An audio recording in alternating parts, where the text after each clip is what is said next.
boy, here she comes. There we go. Oh boy. This might be a real one. Oh, it is. Oh, gosh, look at that one. That's what we're after. Clear, crisp water. Come here, come here, come here. Gosh, that is a good one. Look at that. Fuzzy nuggets right in the beak.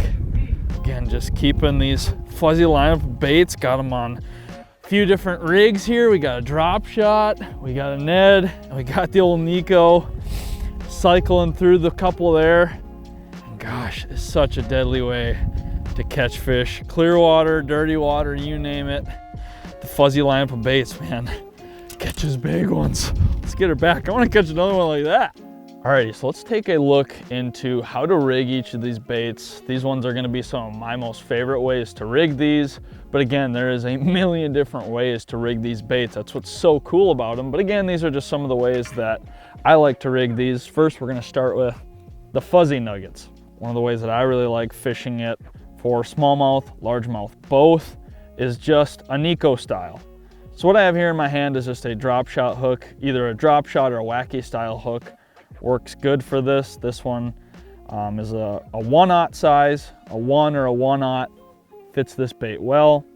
I just have that to fluorocarbon leader. And one thing that's good with this too is you got to have the right setup. So having a setup with light line, 8-pound braid to a 10-pound fluorocarbon leader. That's what I like a lot of times, trying to get this bait out a little ways. Just gonna show you guys how to rig this here. Take one out the packaging. As you can see, it's good packaging. That's what's nice too with these, is a lot of this is really finesse tactics, where a lot of it is clear water. So it really matters how your bait looks. Having it in good packaging like that, to where your bait's not getting all warped and stuff, it makes a difference at the end of the day. So one of the things when doing it Neko style, obviously you need some sort of weight in that bait. You can fish this weightless, but you're gonna have a hard time casting it around. So having a little bit of weight in there. This is just a 1/16 nail weight. You can really mess with different sizes of nail weights that you want in those baits to really, you know, kind of decide or find what the fish are wanting. Fall rate is a huge player in this game. Sometimes they want it sinking fast, sometimes they want it barely sinking at all. So that's where messing with a few different sizes of nail weights comes into play. So I just have a nail weight all the way through the bait there. Another cool thing that you can do with this, another nice little hack, is putting a rattle in there. That's something that, again, can make a difference. Those little things when it's clear water smallmouth, like we're dealing with today in particular, putting a rattle in there, sometimes that can be the difference maker. So I got my rattles right there in the back of the tool. I just insert that into the bait, pull that end off there, pull my rattle out, close that up so I don't spill my rattles. So I got it there. Again, I'm already in the bait with this end of the tool. Drop the rattle in, push that,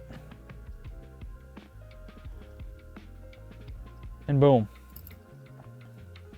Just like that.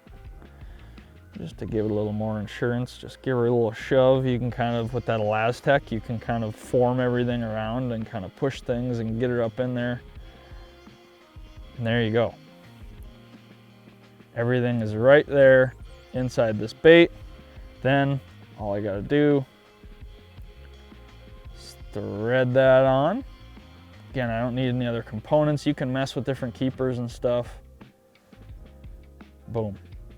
Everything is right there. And again, that rattle has a little bit of weight too. So again, if you're fishing in really calm conditions, they don't want it sinking much. You can even roll with just that rattle, but today we got a little bit of wind. These fish are gonna be a little bit deeper. So we're just gonna throw that nail weight in there, got that rattle in there, boom, good to go.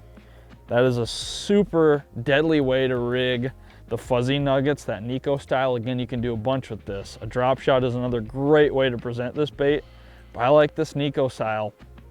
Again, targeting fish that are running breaks. You can target suspended fish, fish closer to bottom. You can really do a lot with that. Again, with just swapping nail weights, you can target fish in a lot of different areas of the water column. You can really do a bunch. Really versatile bait and a versatile way to rig that bait. So next up, let's take a look at how we're rigging the fuzzy bugs. Putting this one on a drop shot. Again, super versatile bait to where I could fish this Ned rig, Neko rig.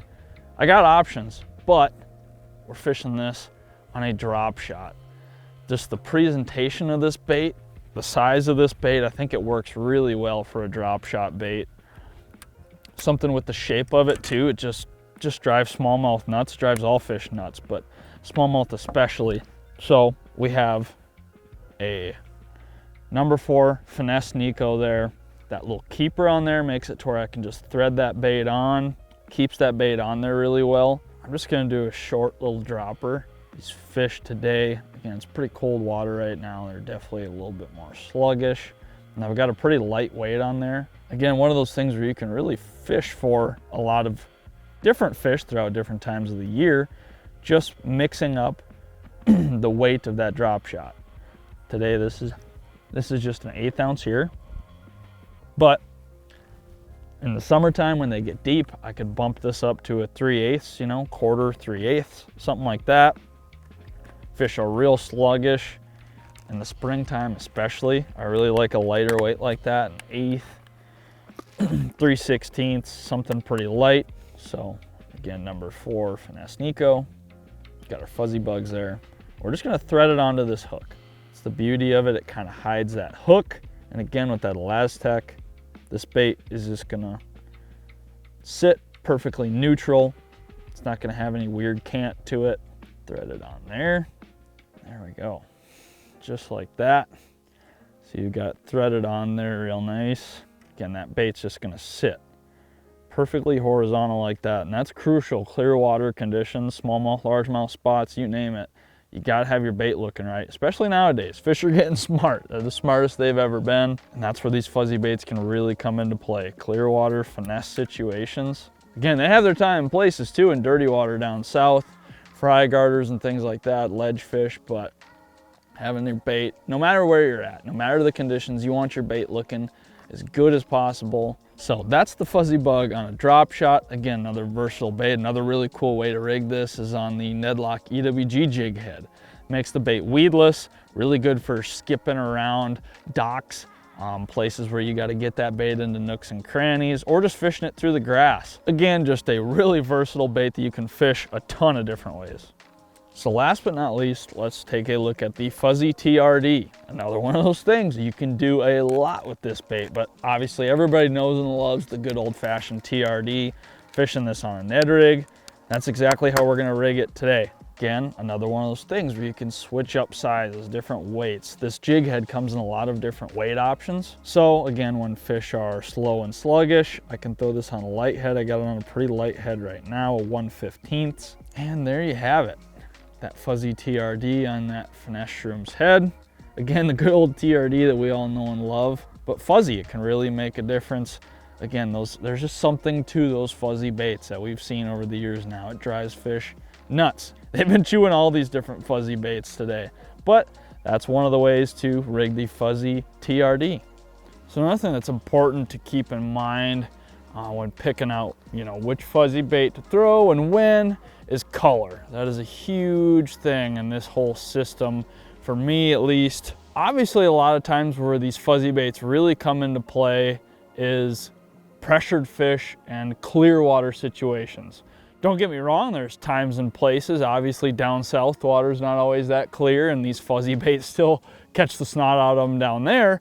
But a lot of times, especially up where we're at up here in the North Country, a lot of times we're throwing these for, like we are today, clear water, pressured smallmouth. They're smart. So color can really make a big difference. Thankfully, in the fuzzy lineup, there's quite literally every color that you could need, from whites to more neutral browns, darker colors, and then to the bright chartreuse, the bright pinks. But to start, let's talk about the browns, what we've got here. We've got this TRD in a real green pumpkin color. Again, really clear water. It's kind of earlier in the year. Fish that are feeding on crayfish or perch, these darker, more neutral colors. Again, leaning towards the baitfish side of things, mimicking the baitfish really well, but also sometimes those fish that are smart, they don't want a super bright color. They want something more neutral, more drab. Then those darker colors come into play. On the complete opposite end of the spectrum, there's your pinks, the bright chartreuses. Those, again, this time of year can be a player for sure. In clear water, obviously, we've seen that be a killer for smallmouth, is bright pinks, bright chartreuses. Springtime, summertime, those colors can really play, giving them sometimes, that's the whole trick of it, is giving them a totally different look, something that they don't see that often. And then there's, again, the whites. Those colors really come into play for fish that are feeding on baitfish. Shiners up north, shad down south, smelt up north. Really anything that is, again, a minnow style, a baitfish style of forage, those whites can really come into play. Also in dirtier water too, that white stands out again. For fry garters, that white is a really good color. Again, it just pops, drives those fish nuts, but also fish that are, again, feeding on bait fish. So again, color doesn't have to be something that you totally overthink. That's the beauty of the color in the lineup of fuzzy baits, from the crazy obnoxious colors to everywhere in between. There is a color of fuzzy bait that will match whatever scenario you're fishing.